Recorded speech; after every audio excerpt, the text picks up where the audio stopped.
Proposte di legge in materia di rifiuti ce ne sono due, una della giunta regionale e una che ho presentato io, ma che poi ha trovato l'accordo anche di altri gruppi politici, oltretutto anche il PD con il suo capogruppo Laura Puppato. Qui la questione è molto semplice.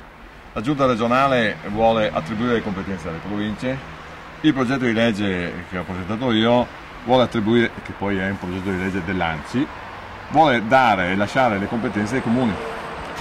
E la domanda che pongo è ai cittadini che mi ascoltano: ma è meglio che le competenze siano più vicine possibile al cassonetto della loro casa, o che siano distanti magari 80, 90, 100 km? E che quindi essenzialmente si debba passare attraverso livelli decisionali diversi con tutto quello che ne deriva, perché più lontana è la decisione, più lontana poi è il servizio.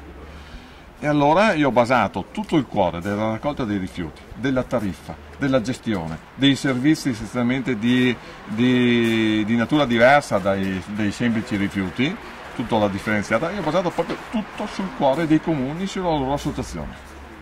Così come poi viene previsto anche da un progetto di legge della Giunta regionale stessa, il 196, che dice proprio esattamente quello che abbiamo scritto nel progetto di legge del 171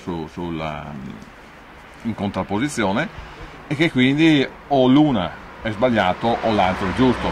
E io sono convinto che dare le competenze ai comuni, lasciarle essenzialmente anche in termini di associazione di servizio, attenzione, si diceva prima nell'intervento, senza aggravio di costi, senza costituire nuove strutture, senza creare scatole cinesi in altre strutture, di altri edifici, di altre scrivanie, di altri posti, senza creare nulla di tutto ciò, mantenendo così i costi come sono, ma cercando soprattutto di avere un'organizzazione snella.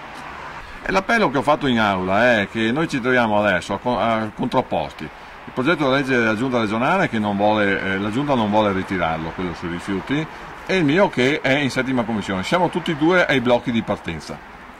Allora l'appello che faccio ai sindaci è che facciano pressione, al di là della bandiera politica di appartenenza, ai vari consiglieri regionali del territorio eletti, che possono studiare, riflettersi, leggersi i due progetti di legge e capire che da una parte si vuole i giusti servizi e le giuste qualità e dall'altra si crea confusione.